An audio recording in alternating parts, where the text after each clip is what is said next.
You're tuned in to RBLR, the home of Tampa Bay's RBLR Sports. 4 seconds left. In front. Happy moment. The Tampa Bay Lightning have won the first Stanley Cup.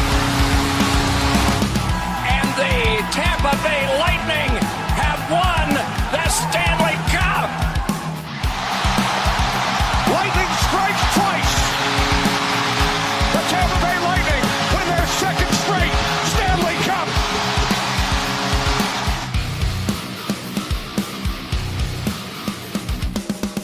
Hello, everybody, and welcome back to RBLR Lightning. As always, my name is Jake Ricker. Alongside me, it's Joe Zannicaro. It's Matt Cannon. Guys, welcome back to the show. We're in here for another off-season episode, but we do have some very exciting news to talk about. Before we get into that, first and foremost, guys, how you doing today? I mean, for a day that I thought we were going to basically just do some recaps and, our standard kind of off-season stuff. Wow, what a day for Bolts fans, and it's pretty exciting to be on the show. How you guys doing? It feels like an oasis in the desert getting this piece of news right here. I'm doing fine myself. Jake, I'll let you take it away. Well, guys, he's back once again. Yanni Gourde signing a 6-year extension with the Tampa Bay Lightning. The contract signing at $2.33 million annually. Did you throw that sound effect in there? That was so fitting. No, that was not a sound effect. There's a huge thunderstorm rolling over top of me, so hopefully I don't lose internet at any point in this. But as you can tell, the weather kind of fitting everything for right now, this big contract that the Lightning put out to sign Yanni Gourde. Before we get into the nitty-gritty of the contract, though, I want to shout out again the Lightning social media team. They just know how to do it with Yanni Gourde. Some of you guys remember back when we traded for him again, they put out that video rolling the little cart across the screen, which he did at the Stanley Cup celebration when it was raining. And this time they retweeted that, but then posted another picture of that same cart and put like a little piece of paper. I don't know, it was like a couple pieces of paper on top of it and put a pin on there, which to, say, hey, there's a contract signing coming from Gourde. Fantastic stuff done by Lightning social media team. That was really well played. I love that stuff. I get a kick out of it very easily. So thought that was great. But let's get into the contract. So 6 years, $2.33 million per year. Guys, let's start. I just love the rolling thunder in the background. It sounds like Eureka just keeps putting these drops into it, and it's perfect. You're going to keep hearing them. Let's start with the salary cap itself. I'm thrilled at this contract. $2.33 million per year, I think, is a absolute steal for a guy like Yanni Gourde. Oh, absolutely. I think it's a hell of a deal right now. 6 years is the kind of sketchy part, but at such a low number, like by the time the deal is up, 6 years from now, 2.3 million is going to look like league minimum right now. So I'm not worried even a little bit. If it's a buyout in year 4 or whatever, like it'll be such an insignificant amount that as of right now, I love this deal. It might age a little poorly, but it won't be, an anchor or anything like that. And again, live in the moment, for boom. For right now, I truly do love this deal because Gourde was good. He was really good when he came over. Like, he only had like 1 or 2 goals or something, but like 10, 11, 12 assists in a short period of time. 1 goal, but 13 assists. Yeah, wow. He was an assist machine when he first came over. Yeah, and like it wasn't for a lack of trying. Like, the goal scoring, it wasn't exactly there, but he was doing exactly what we expected of Yanni Gourde. So I'm super stoked about this contract. I'm sure you guys are feeling similar. He's a guy that everybody loves, first of all, fan favorite. I feel like something kind of happened to him over in Seattle because he's not just smiling all the time when he's on the ice. He seems a little bit more aged, a little bit more serious. But with that comes a guy that still has his work ethic. For a bottom 6 guy, he's 33 right now. I think it's great. He's also somebody that that you can throw up on a higher line, if we need to for a couple of games, and he'll fit in. It's not like he's going to let you down because he's not going to work hard. And if you look at some of the stuff that he's done in his career, for the Lightning, and actually even for the Kraken, we're like 1 season removed from him being a plus 23, which is only it's the second highest, and that was with the Kraken season for him, because in 17-18 he was a plus 34 for the Lightning. That was basically his full debut season. He's got a lot of fight in his game, and I mean, who doesn't love a little bit of Yanni Gourde? How many times did we compare players after Gourde had left to, oh, he's a Yanni Gourde type of player because we loved him so much. That's how well he fit in with the Lightning. He's a hard worker. He's a leader. He's a gritty player. I love Yanni Gourde. And my bias aside, I think he's a really great fit for the Tampa Bay Lightning. And at that low cap, it's an absolute win. Matt, you mentioned the 6 years. And there is some debate. That's the biggest part of this contract that some people get taken back by, which understandably 6 years is a long time, especially for a guy who's already 33 years old. It doesn't concern me as much because the way I look at it, and Matt, you kind of hit on some of those points, but like 6 years down the road, you don't know what the cap situation is going to be like. You don't know what Gourde's even going to be doing. Heck, he could retire before this contract even goes up. I don't know if he will or not, but basically that's a long ways down, and $2.3 million is not a ton of money. So the 6 years doesn't really bother me. I love that he's locked up, and he actually talked about that in his press conference with the media that they did after he signed the contract, and basically saying that was a big deal for him. That's the big reason he wanted this contract. He loves it here in Tampa. Joe, you said like he didn't seem thrilled when he was in Seattle because he truly loves it here in Tampa. Loves the fans, loves the community, loves the coaching staff, the players. He wants to be here. And I think getting that 6 years was a big deal for him, and that's why he maybe took a little bit of a pay cut that he could have gotten elsewhere if he went to free agency. I mean, it's a cool thing to think that you can finish your career in a place that basically it started. It's a very, very rare thing for players to be able to do something like that. And again, if he's, 33 now, he'll be ending when he's basically 39. I don't see him as being the type of player that can play beyond that. And, maybe he'll try to go for an extra contract, but it is definitely neat to start with an organization and finish with it.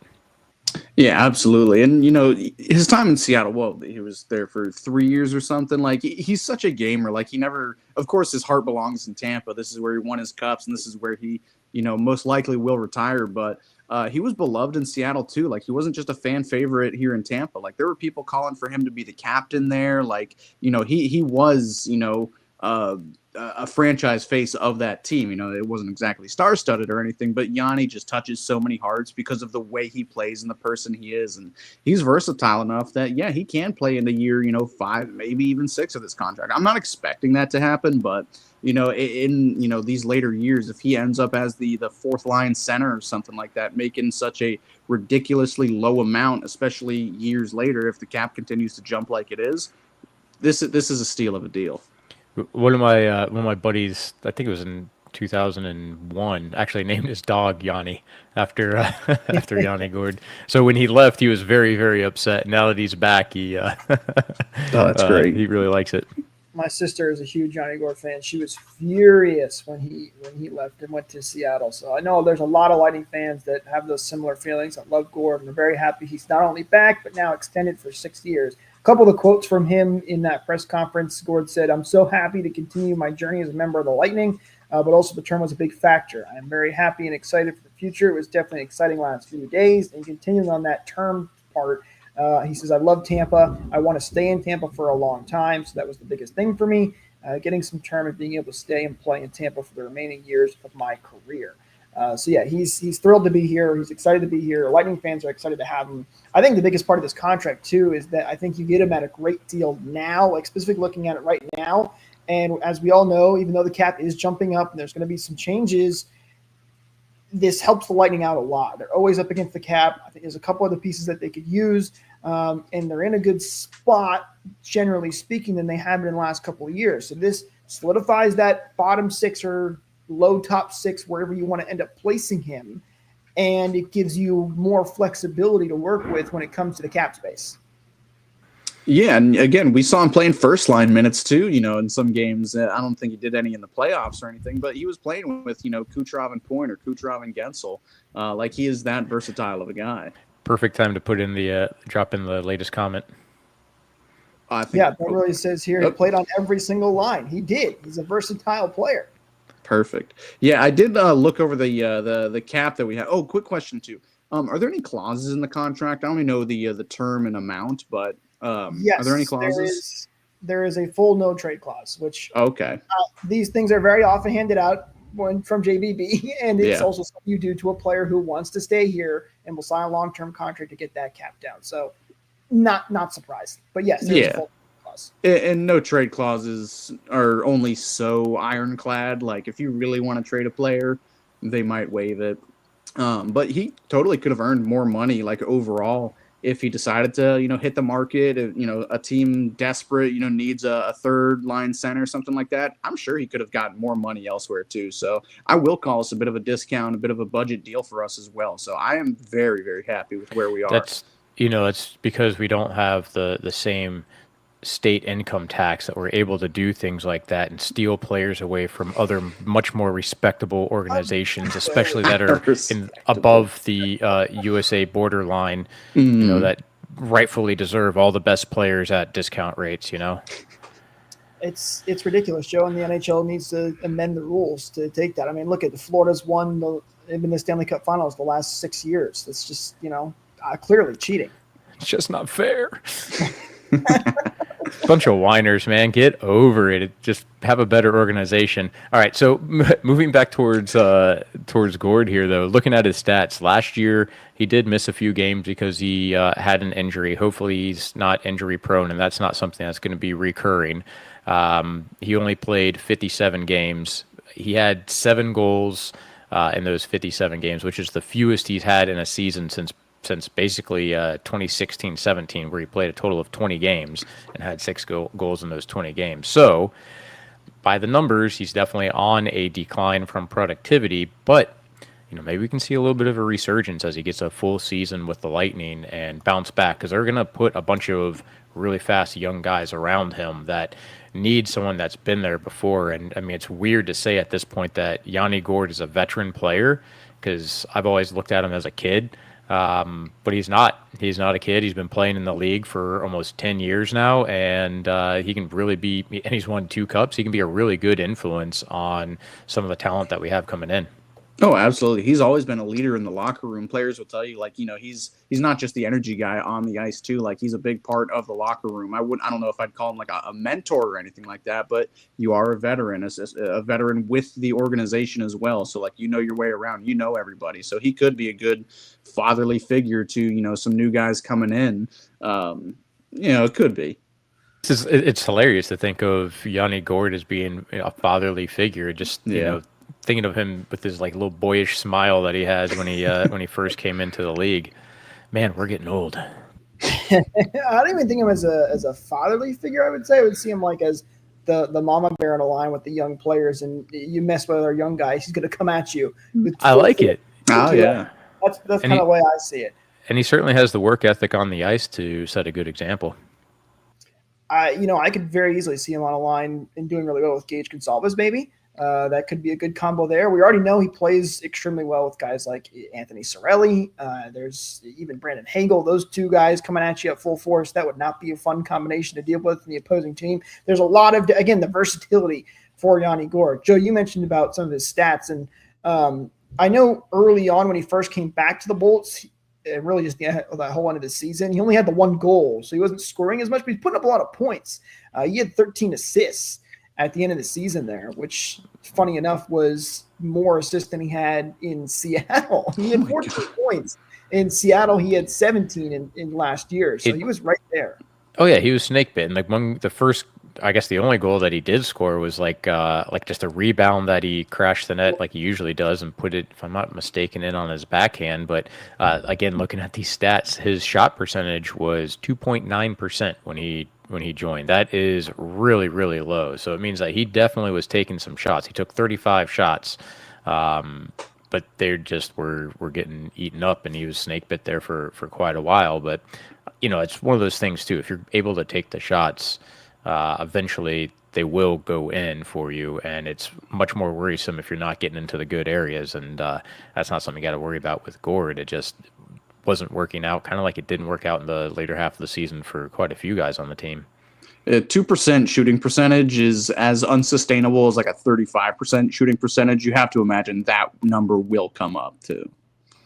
Yeah, absolutely. And again, he was getting, it wasn't like he wasn't getting any points at all. He was still making great plays, and you have to expect now the full offseason back with Tampa. Because even though he played with Tampa before, anytime you come to a new team, even if you are returning, that's a different adjustment coming from the West Coast, from Seattle. It's not easy just to make that quick transition. We see that all the time. And we had a completely different system defensively, you know. And that system is going to change once again here as Lightning continue their search for a new head coach, or not head coach, defensive coach. Yeah, no, please, not head coach. We need Cooper to stay. Joe, I don't think you were with us the last time we talked about this, with Blashill now moving on as the head coach of the Chicago Blackhawks. I don't think you were with us last time we talked about this with Blashill. Yeah, it was you, Jake. Listen, the offseason days very much run together, and I can't remember anything because I'm just looking to when is it October again, so I can really get back into it. We should have gaslit Joe into thinking he didn't do last show.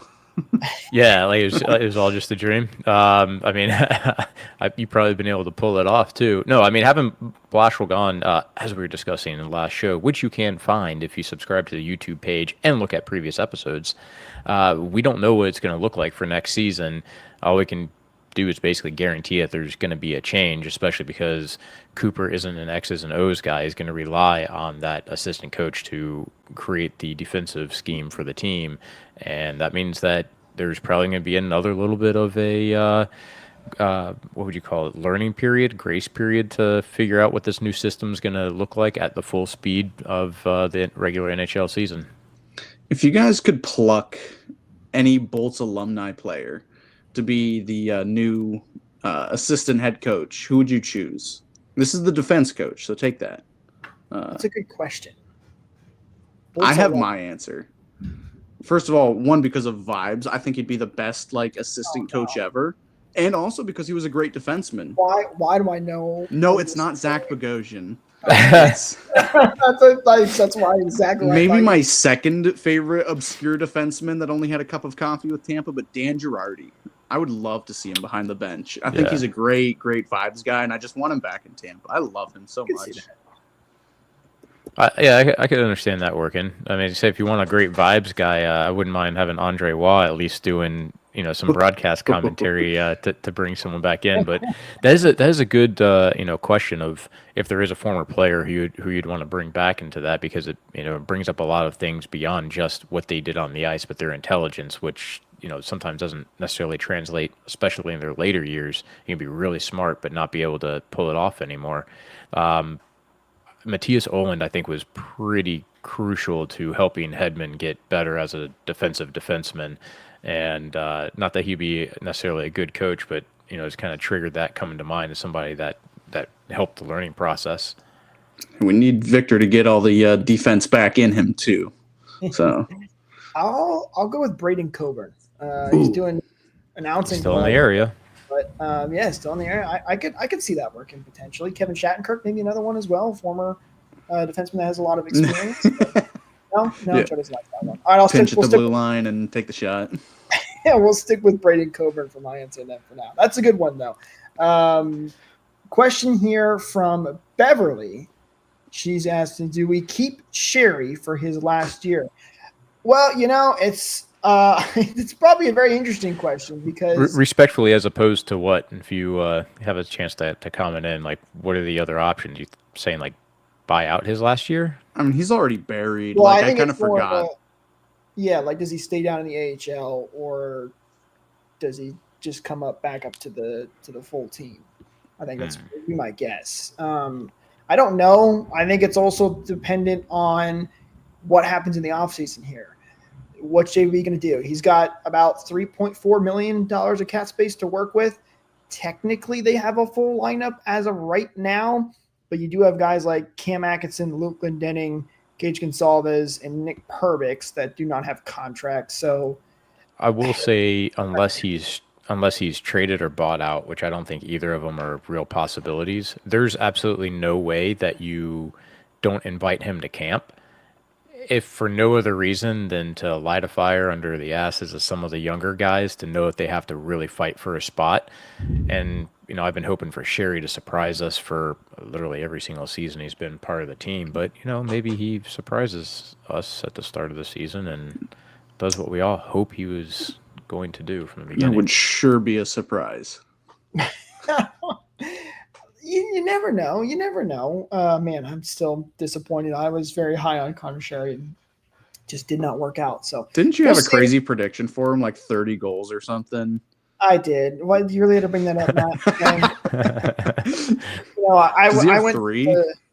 I went to the polar opposites of the ends of the earth with my predictions. I nailed Brandon Hagel. I actually even underestimated him a little bit, and then was completely wrong on Connor Sherry. But hey, nobody's perfect. So we sacrificed Brandon Hagel's good seasons for Connor Sherry's bad seasons. I think it was a worthwhile trade, but over the 2 seasons with the Lightning, he has.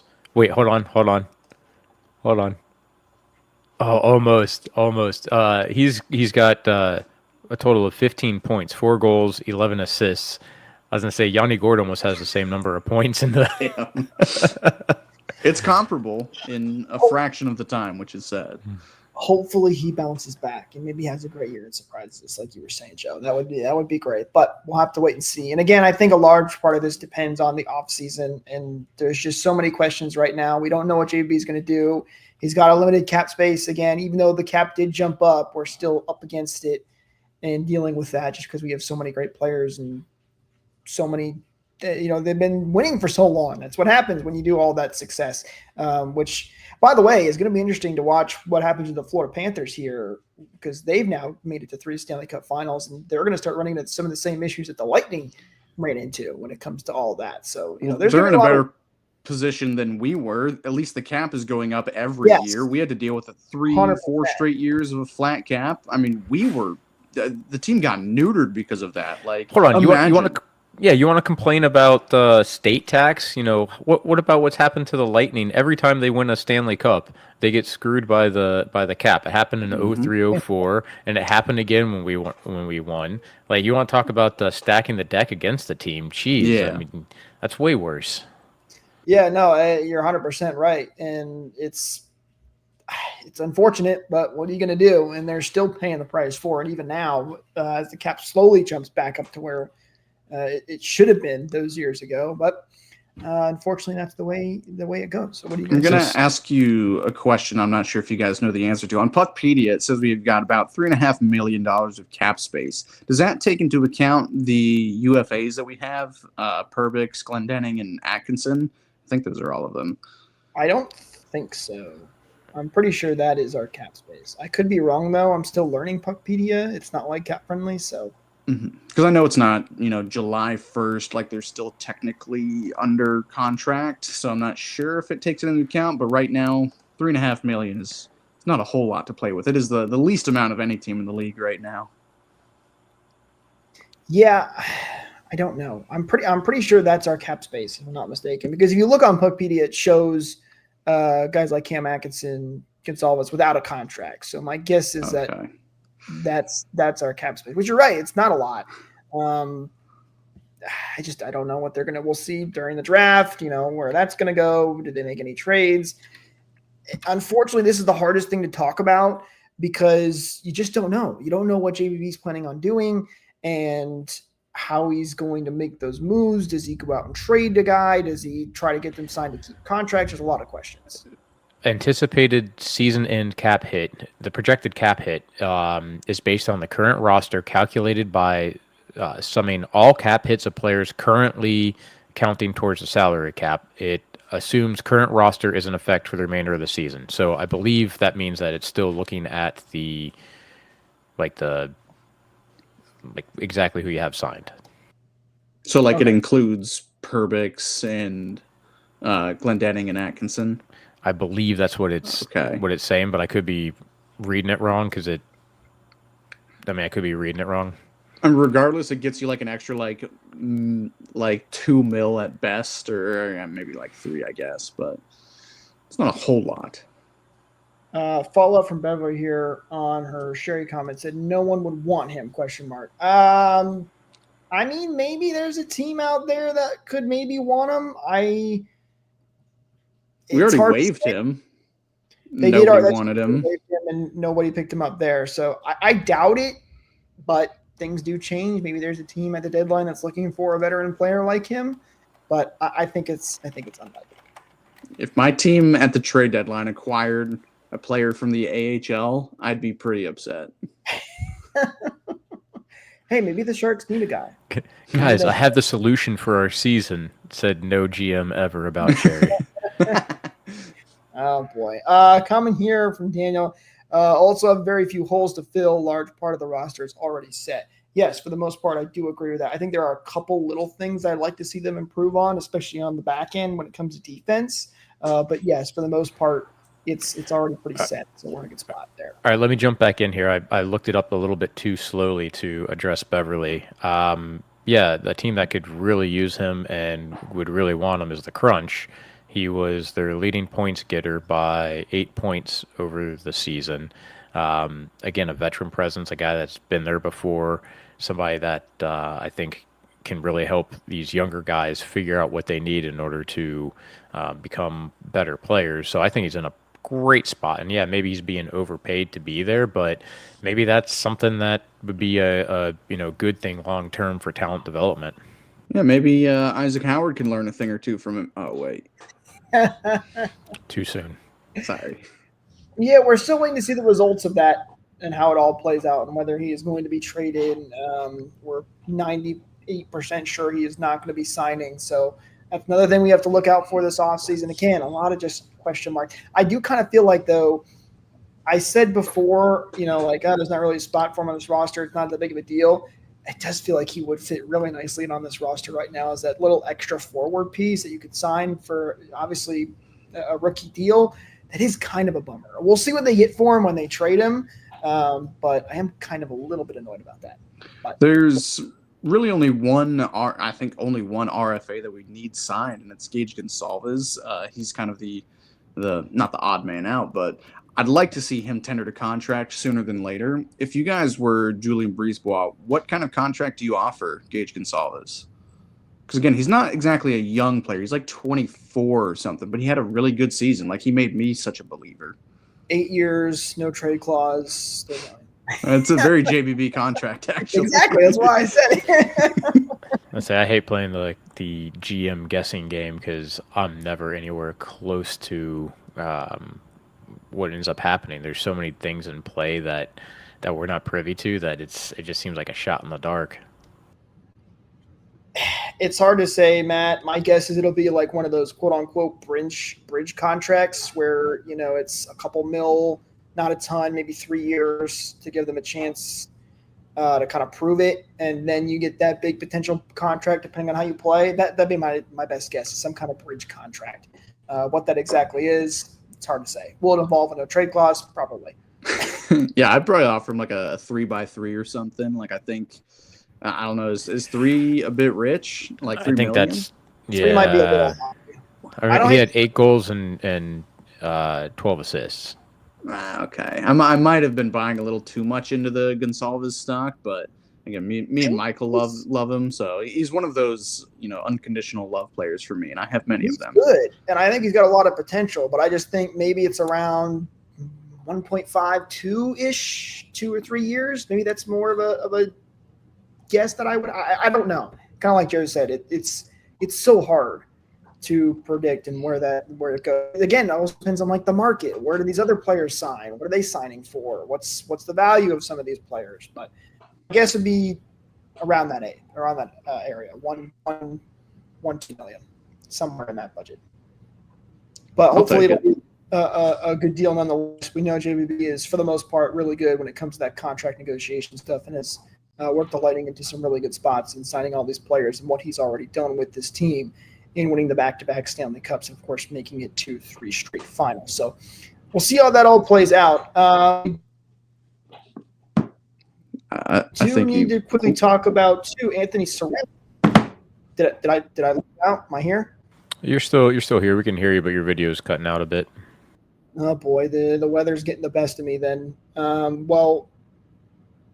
Quickly, Anthony Cirelli and his nomination for being a finalist in. So he was and now we're down to 2. So he was a Selke finalist and lost by quite a bit, right? He ended up 3rd. Yeah, he ended up 3rd. The other 2, oh, hey, Jake. The other 2 nominees being Sam Reinhart and Alex Barkov of the Florida Panthers. And I'm not going to say that I'm surprised Barkov won. I'm really not. But to me, and I'm not going to say Cirelli should have won either, but I think 3rd is a bit harsh, and I don't think Barkov should have won, actually. He played the least amount of games, had the worst defensive stats. Like, this is the best defensive forward award. Again, I'm not trying to make a case for Anthony Cirelli, but I just don't understand why they just kind of gave it to Barkov. It seems like name recognition won him that trophy. I'd say maybe last year he was a +1 on the season. Yeah. I don't know what Cirelli was. I got to pull that up in order to be able to compare, but that better doesn't... than +1. +30. A +1 versus a +30, and Cirelli played 80 of the games rather than 67.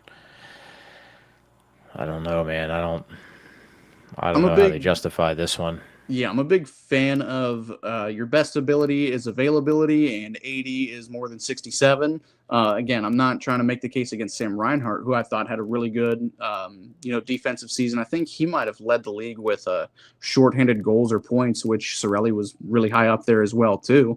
So to me, I'm a bit bummed out, but I'm also really glad and really proud of our, finally for the first time in franchise history, we've had a Selke nominee. I think Eureka sent it in the chat. This is the first time we've had a Selke forward. Well, is it? I mean, I guess maybe it is, but for Reinhardt, he was a +6, and he had 6 shorthanded points, where Cirelli had 7, and again was a +30. So by the stats, by the numbers, I don't know, man. Name recognition award is kind of what it seems like to me. Brandon Hagel, I think he ended up 8th overall in the Selke votes, which is 9th. Okay. Which is pretty impressive too. You're a winger, so you don't get quite highlighted the same way that centers do. Like, this is a very center-based award, so it's cool that he got some recognition. I thought he could have been one of the nominees, or at least like top 5, but it's still cool that, he got some recognition. I gotta show this. Hopefully it'll show up. I don't know how bad my video is. And it cuts out right when you say you don't know how bad your video is. Things and... No! All right. Hopefully you can still hear me at least. There's a funny graphic on there. Someone put 2 pie in both the Panthers players' faces, and it's pretty funny. We saw it for a split second. Okay, well, that's... unfortunately, the weather is getting the best of me right now, so I'll keep it short. But good for Cirelli. I didn't even know the voting was taking place already, and we're starting to see some of these finalists. That's how run together the offseason is for me at this point, but we'll have to wait and see what happens with the rest of the awards, because there are a couple of the bolts that are up for some stuff. It'll be exciting to see how that all plays out. Don't forget, though, even though it may be in the middle of the offseason, check out the awesome store. We're here for RBLR Sports. We got awesome team-inspired merch for you guys. Lightning, Rays, Bucks, Rowdies, you name it. RBLRsports.com, and you can use code BOLTS to get 10% off your order if you were able to hear that and my audio cut out. We promise that the gear that you buy there is of better quality than Jake's video and audio right now. That's our guarantee. That is a guarantee. It's definitely better than that.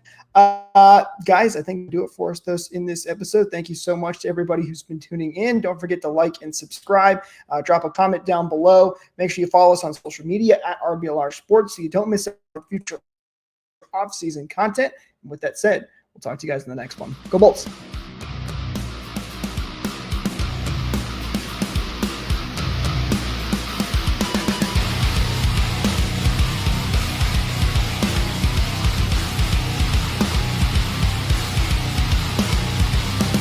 Thank you for tuning into this presentation by RBLR Sports. On your way out of the stadium, please remember to like and subscribe.